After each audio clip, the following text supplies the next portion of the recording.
Assalamualaikum warahmatullahi wabarakatuh. Bismillah, alhamdulillah, wassalatu wassalamu ala rasulillah wa ala alihi wa sahbihi wa mawalah. Amma ba'd.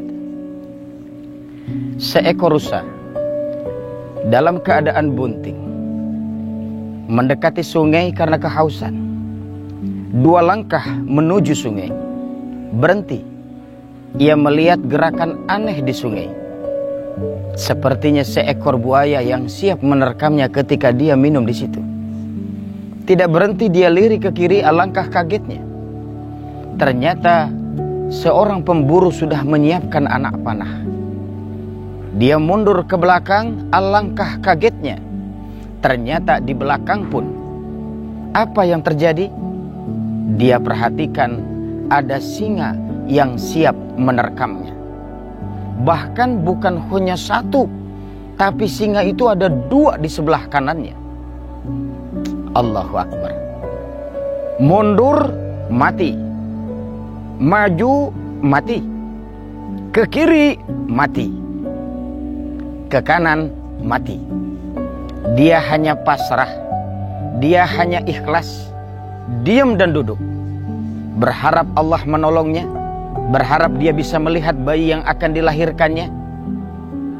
Rusa kecil yang lucu yang membuat dia bahagia. Apa yang terjadi? Allah menolongnya hanya dengan setetes air yang jatuh dari langit. Hujan pun datang, petir menyambar. Karena itulah pemburu yang tadi sudah siap memanahnya, ia lepaskan tangannya sehingga langsung anak panah itu menyerang rusa. Tapi karena kaget tidak kena dengan rusa, malah langsung menembus dadanya sang singa sebelah kanan. Apa yang terjadi? Petir membuat hutan terbakar. Singa pun di belakang lari ketakutan. Bahkan bukan hanya singa, pemburu pun sama. Dia lari karena petir yang menyambar itu. Yang dari tadi dia sangka ada buaya yang siap menerkamnya. Apa yang terjadi? Dari tadi tidak ada buaya, hanya angin saja yang membuat gerakan-gerakan dari air sungai itu. Hanya dengan pertolongan Allah, Allah menolong rusa yang sedang bunting, bahkan lahirkan bayi rusa yang lucu dan bisa dilihatnya. Itulah cara meraih pertolongan Allah. Ikhlas, tunduk, takwa, waspada. Kurban, lihat di dalam surah Al-Hajj ayat 34. Lihat di dalam surah Al-Hajj ayat 37. Adalah bukti keikhlasan, ketundukan, ketakwaan. Aslimu, berserah dirilah kamu, ikhlaslah kalian. Wabasyiril mukhbiti, berikan kabar gembira kepada orang-orang yang tunduk kepada Allah. Siapa mereka? Yaitu orang yang berkurban adalah orang yang ikhlas, orang yang tunduk. Bukanlah darahnya, bukanlah dagingnya yang akan sampai kepada Allah, tapi yang akan nyampe adalah ketakwaanmu. Ini bukti takwa. Oleh karenanya maaf, orang yang berkurban tentu saja membuktikan dia itu orang yang tunduk, dia itu orang yang ikhlas, dia itu orang yang takwa. Mirip rusa yang siap ditolong oleh Allah. Tak disangka hambatan berbagai macam cara bisa diatasi hanya dengan kesetiaan kita, hanya dengan ketundukan kita, keikhlasan kita, ketakwaan kita kepada Allah Subhanahu wa Ta'ala. Wah, maaf, tahun ini saya nggak bisa berkurban. Saya tidak sanggup. Anda tidak sanggup beli mobil cash. Anda bisa dengan nyicil. Anda tidak sanggup beli motor cash. Anda bisa dengan nyicil. Kenapa Anda sempatkan untuk punya motor yang belum ada sanggup, punya mobil yang untuk ada sanggup, tapi Anda tidak sanggup, tidak merencanakan. Makanya lihat, ya ayyuhallazina amanu ittaqullaha wal tanzur nafsum ma qaddamat lighad.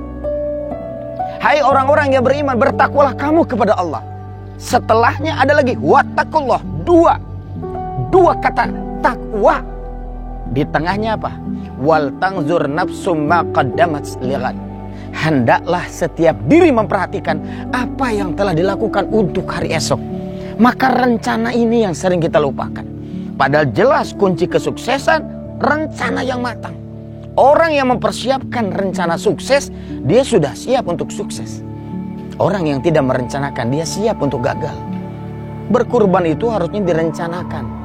Anda kalau nabung Rp4.000 saja sehari, setahun, itu bisa Anda berkurban. Tapi karena Anda nggak punya rencana, di waktu dekat langsung bilang, aku tidak sanggup berkurban. Padahal keutamaan orang yang berkurban, apa itu? Nabi menjelaskan, gemukkanlah binatang-binatang ternak kalian. Karena nanti binatang itu akan menjadi kendaraan kalian, tunggangan kalian waktu melewati jembatan Sirat. Di hari pembalasan orang bingung. Karena untuk menyeleksi siapa yang menjadi ahli surga, siapa yang akan menjadi ahli neraka, adalah jembatan Siratul Mustaqim. Orang yang berkurban, dijelaskan oleh Nabi bahwa binatang itu akan menjadi tunggangan. Azimu, gemukkanlah binatang-binatang ternak kalian, karena itu akan menjadi kendaraan terbaik. Karena itu akan menjadi tunggangan kalian yang terbaik. Sehingga kita akan diselamatkan Allah dari jembatan Sirat, langsung masuk pintu sorga khusus bagi orang yang berkurban. Apalagi keutamaan orang yang berkurban itu? Keutamaan orang yang berkurban itu tidak lain adalah dia akan mendapatkan ampunan. Orang yang melihat binatang yang dikurbankan itu disembelih, darahnya keluar. Lihat, begitu darah merah itu keluar dan jatuh ke tanah, kata Nabi apa? Ampunan Allah waktu itu datang kepada orang yang berkurban sebelum darah itu menyentuh tanah. Paling susah kita mendapatkan ampunan Allah. Akan tetapi orang yang berkurban, si darah binatang yang dikurbankan itu darahnya jatuh dan sebelum menyentuh tanah, ampunan Allah sudah tiba kepada dia. Bahkan orang yang berkurban ketika jatuh ke tanah, darah tadi, ada 2 malaikat. Ada apa 2 malaikat ini? Setiap hari sampai kiamat, dia mintakan ampunan kepada Allah kepada orang yang berkurban. Anda bisa bayangin. Itu minta ampun kepada Allah. Ya Rabb, si Fulan bin Fulan. Wah, disebutkan, ampuni dia ya Allah atas segala dosa dan kesalahan. Bahkan setiap dia berbuat baik disebutkan oleh malaikat. Kebaikan ini dilipat gandakan. Kapan Pak Ustadz? Sejak darah itu jatuh ke tanah sampai kiamat. Jadi kalaupun si Fulan meninggal setahun 2 tahun kemudian, 10-20 tahun kemudian, setelah meninggal pun malaikat yang 10 orang ini, maaf, terus saja minta ampun untuk dia. Dahsyatnya akan mendapatkan ampunan itu keistimewaan. Oleh karenanya maaf dan maaf. Kenapa kita tidak berkurban? Maka ada yang harus dirubah dari diri kita. Mengapa doa-doa kita ditolak oleh Allah? Mengapa doa-doa kita senantiasa ditangguhkan oleh Allah, tidak langsung diberikan? Mungkin mindset kita hanya mindset dunia, bukan mindset akhirat. Ingat untuk berkorban, karena kurban itu adalah 1, refleksi cinta kepada Allah, refleksi cinta kita kepada sesama. Oleh karenanya berkurbanlah. Cinta kepada Allah, cinta kepada sesama. Ingat anak-anak yatim. Kadang-kadang kita lupa anak-anak yatim. Kita nggak ingat mereka pun perlu makan, mereka pun perlu baju, mereka pun perlu segala macam kebutuhan. Tapi nggak pernah kita ingat mereka sudah tidak punya lagi ayah, mereka sudah tidak punya lagi ibu. Siapa lagi yang akan menyayangi mereka? Kecuali kita lah yang oleh Allah dikasih rezeki, masih punya anak lucu-lucu, masih memiliki rumah, masih memiliki penghasilan. Ingatlah anak yatim, karena itu cara meraih ampunan dari Allah Subhanahu wa Ta'ala. Kembali kepada fokus, belajar dari lebah. Lihat, apa bedanya lebah dengan lalat? Lebah itu fokusnya adalah bunga indah. Lalat itu fokusnya adalah sampah. Bagi lebah, di antara tumpukan sampah, pasti yang dicari adalah bunga indah. Bagi lalat, maka dia hanya mencari sampah. Datang ke taman tuh, bunga-bunga indah semua. Tapi bagi lalat, dia hanya ingin sampah. Fokus Anda hanya dunia saja. Fokus Anda hanya maksiat saja. Fokus Anda hanya maaf sesuatu yang buruk saja. Atau justru fokus Anda meraih surga abadi nanti. Maka bagi orang yang berkurban, bagi orang yang ingat anak-anak yatim, maaf, siaplah Anda akan masuk surga kekal abadi selamanya. Merencanakan dari sekarang. Saya harus siapkan untuk dipisahkan. Allahu Akbar. Jangan pernah kita lupakan bahwa betapa luar biasanya keutamaan kita berkurban. Keutamaan kita mendapatkan kebaikan. Keutamaan berkurban itu apalagi Ustaz? Kebaikan yang besar. Lihat, binatang yang dikurbankan, kata Nabi apa? Rambutnya jadi kebaikan. Apalagi? Bulunya jadi kebaikan. Nah, ini yang ketiga kata Nabi apa? Rambut dari bulunya itu yang akan jadi kebaikan. Allahu Akbar. Luar biasa. Maksudnya apa Ustadz? Rambut dari bulu. Kayaknya bisa dilihat dari mikroskop deh. Jadi bulunya itu ada rambut-rambut kecil. Nah, itu pun jumlahnya sangat banyak. Dan itu semua akan menjadi kebaikan bagi orang yang berkurban. Bahkan kata Nabi apa? Bikuli kotroh hasanah. Setiap darah, setiap tetes darah dari binatang yang dikurbankan itu akan jadi kebaikan. Kita nggak sanggup menghitung berapa banyak tetesan darah saking banyaknya. Maka itulah yang jadi kebaikan. Dahsyat sekali ini berkurban itu. Makanya fokuslah seperti lebah yang akan melihat keindahan, karena fokusnya hanya melihat bunga yang indah. Jangan seperti lalat. Lalat yang fokusnya hanya melihat dan hunjuk mengejar sampah. Sehingga begitulah perumpamaan dari Allah. Jangan khawatir, pertolongan Allah akan datang dalam kehidupan kita. Belajar dari sebuah pohon. Lihat, musim gugur, daun-daunnya berguguran. Akan tetapi apa yang terjadi? Pohon tidak khawatir akan kehilangan daun-daunnya. Tunggu sebentar, biarkan Allah memberikan yang terbaik. Akan muncul daun-daun yang baru yang akan membuat dia menjadi pohon yang rindang dan indah. Begitulah kita, bersabarlah, berkurbanlah, ingatlah anak yatim. Maka Allah akan mudahkan hidup kita. Allah akan berikan solusi terhadap setiap permasalahan kita.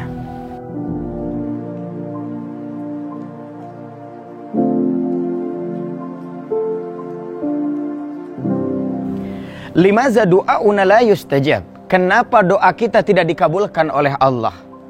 Mara Ibrahim ibnu Adham bisuki Basrah fajtama ilaihi nas faqalu lahu ya Aba Ishaq ma lana nad'u fala yustajabu lana limaza qali anna qulubakum qad matat bi asarati asya arabtumullah ta'ala wa lam tu'adu haqqa alimtum annakum tuhibuna Rasulullah sallallahu alaihi wasallam wa taraktum sunnata qara'tumul Qur'an wa lam ta'malu bi akaltum ni'matallah wa lam tu'adu syukraha qultum inna syaitan aduwukum wa wafaqtumu qultum innal jannata haqqun walam tastaidulaha qultum innan nar haqqun walam tahribu minha qultum innal mauta haqqun walam tastaidulahu iza intabahtu minan naum satagultum bi uyubin nas wa nasaitum bi uyubikum wa dafantum mautakum walam ta'tabiru bihim. Ibrahim bin Adham pergi ke pasar Basrah, berkumpul jemaah ingin mendengarkan ceramah. Ada yang bertanya, wahai ayah Ishak, sering saya berdoa, kenapa doa saya tidak dikabulkan oleh Allah? Dijawab oleh Ibrahim bin Adham, karena ketika kamu berdoa hatimu mati. Hatimu tidak peduli. Apa yang menyebabkan hati mati dan tidak peduli? Kenal Allah, tidak tunaikan hak Allah. Cinta Rasul, tidak mencontoh sunnahnya. Sering baca Quran, tidak mau mengamalkannya. Makan nikmat Allah, tidak mensyukurinya. Kau katakan setan itu musuh, tapi tiap hari sepakat dengannya. Kau katakan surga itu benar ada, akan tetapi engkau tidak mengejarnya. Kau katakan neraka itu benar ada, tapi kau tidak pernah lari darinya. Kau katakan mati itu pasti, tapi kau tidak mempersiapkan bekalnya. Bangun tidur, ingat dosa orang tapi lupa dengan dosa diri sendiri.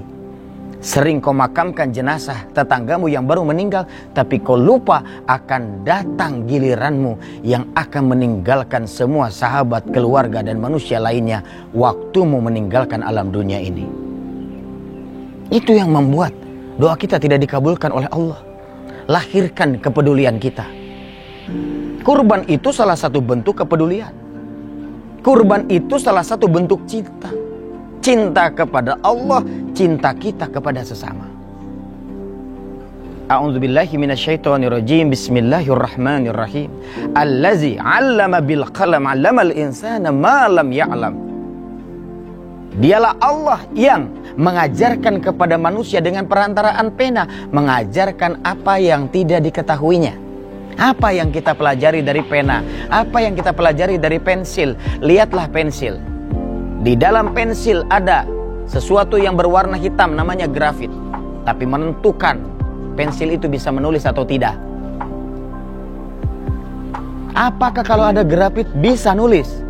Harus diruncingkan terlebih dahulu. Siapkan rautan.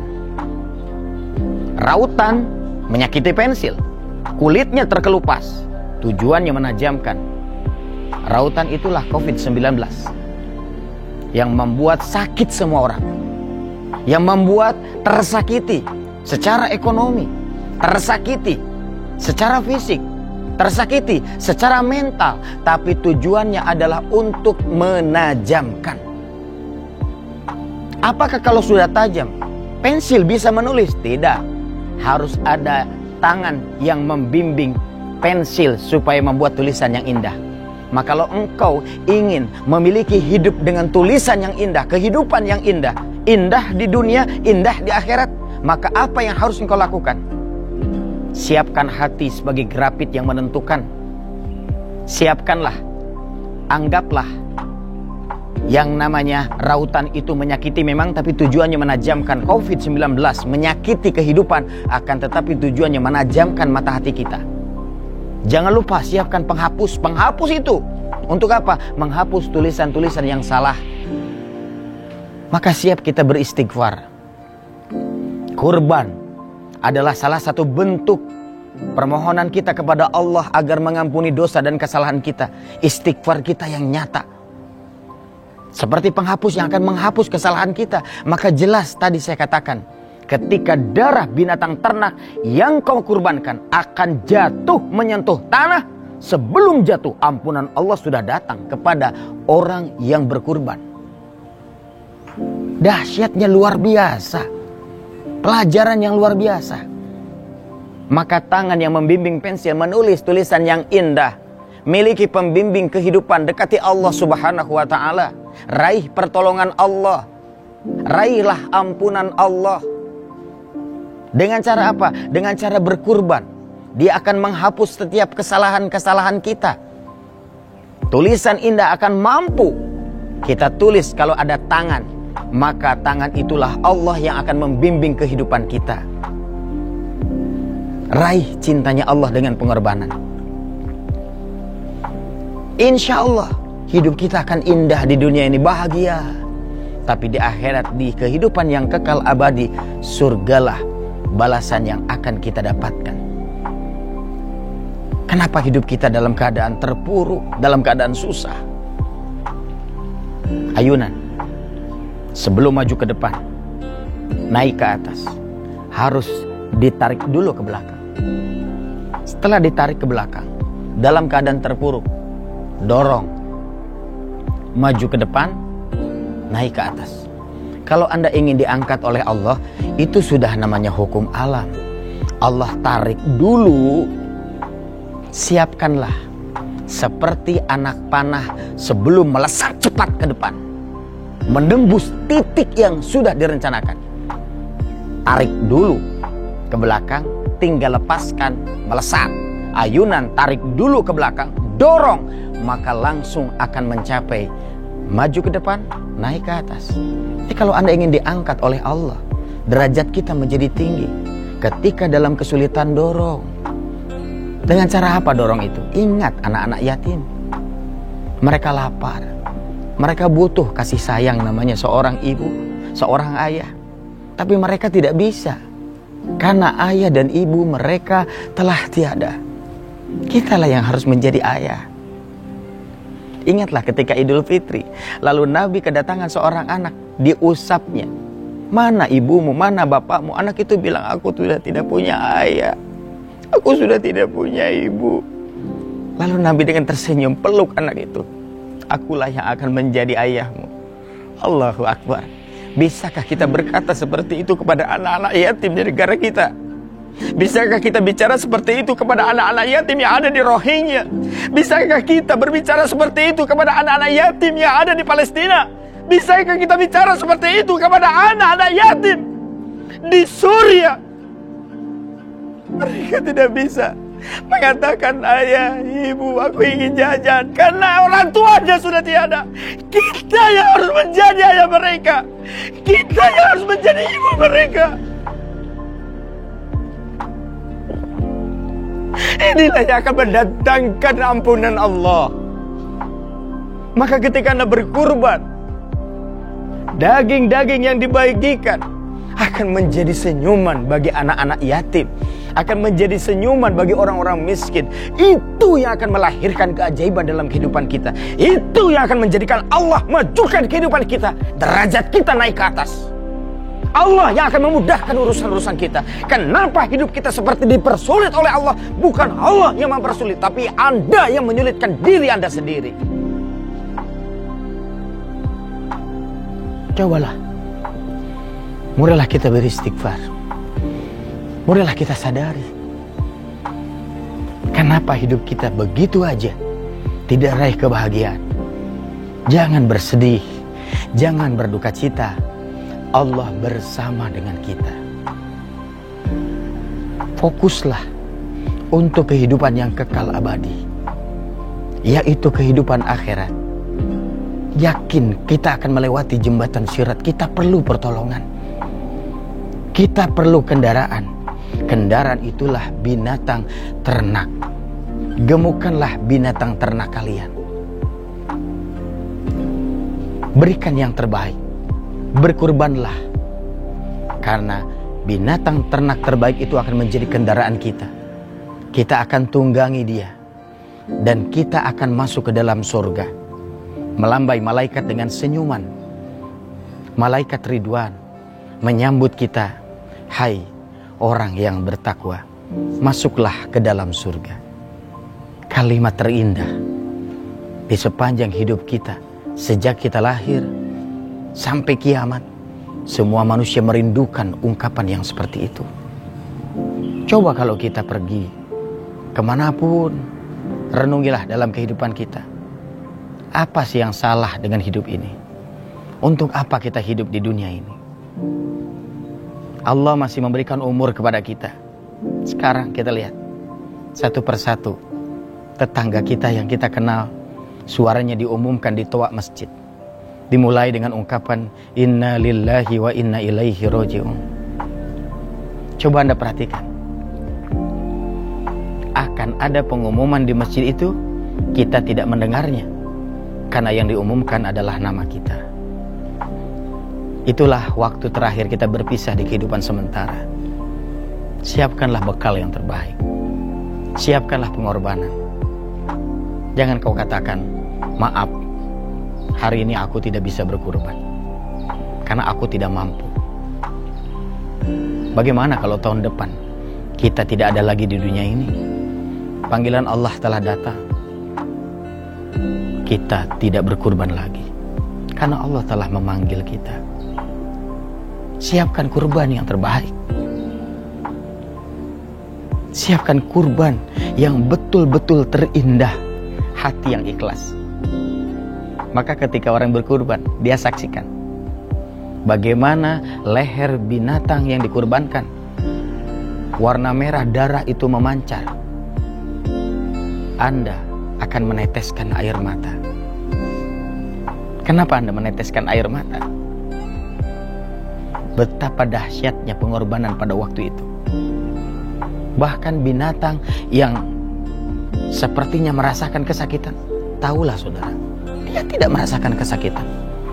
Itu hanya refleks dari otot-otot yang dimiliki oleh binatang itu saja. Terlihatnya oleh manusia kesakitan, tapi dia merasa indahnya karena menjadi binatang terbaik yang dikorbankan oleh orang yang ikhlas. Oleh karenanya mulai dari sekarang, ayo kita bersama-sama kuatkan semangat kita, mindset kita, pikiran kita. Jangan hanya fokus kepada sampah seperti lalat, tapi fokuslah kepada bunga yang indah seperti lebah. Itu pelajaran yang bisa diambil agar jangan sampai kita hanya fokus di dunia yang sementara. Begitu Allah memanggil kita, apa jawaban kita? Begitu Allah memanggil kita, apa yang mesti kita persembahkan? Begitu ditanya, kenapa kau diam saja ketika anak-anak yatim kelaparan? Begitu ditanya, kenapa kau diam saja ketika anak-anak yatim perlu baju yang baru? Ketika kau diam saja, kenapa anak-anak yatim tidak makan? Apa jawabanmu? Apakah kita akan diam saja? Waktu itu pun Allah akan memberikan hukuman kepada kita ketika kita tidak menjawabnya atau bertanggung jawab dengannya. Maka rencanakan dari sekarang, berikan kurban terbaik, sumbangan terbaik untuk anak-anak yatim. Kenapa? Karena itulah nanti kita akan bisa menjawab pertanyaan dari malaikat. Semua akan dihitung. Timbangan kebaikanlah yang lebih berat atau timbangan keburukanlah yang lebih berat. Begitu banyak timbangan keburukan, sudah bersiap kita akan masuk ke dalam neraka. Muncullah binatang ternak, yaitu hewan yang dikurbankan. Dia akan menjawab, aku dulu pernah dikurbankan oleh si fulan, si fulana. Dia akan menjadi penolong bagi kita, sehingga timbangan kebaikannya menjadi besar. Kenapa? Karena setiap tetes darah, bikuli qatrah hasanah, setiap tetesan-tetesan darah adalah kebaikan. Bahkan kata Nabi, rambutnya adalah kebaikan. Bahkan kata Nabi, apa? Bulunya adalah kebaikan. Bahkan yang ketiga nih, sering tidak perhatikan. Kata Nabi apa? Setiap rambut dari bulunya adalah kebaikan. Jadi kalau Anda pakai mikroskop itu sebenarnya bulunya itu masih ada rambut-rambut yang sangat kecil, tak terlihat. Itu yang dihitung. Itu yang merupakan kebaikan. Maka akan memberatkan kebaikan kita, sehingga yang tadinya kita nggak pede karena akan masuk ke dalam neraka, begitu ada amalan berkurban, langsung kebaikannya berat, langsung ditolong jadi ahli surga. Dengan ilmu hidup jadi mudah, dengan seni hidup jadi indah, dengan kurban hidup jadi terarah. Tanpa ilmu hidup terasa hambar, tanpa seni hidup terasa kasar, tanpa kurban hidup akan kesasar. Assalamualaikum warahmatullahi wabarakatuh.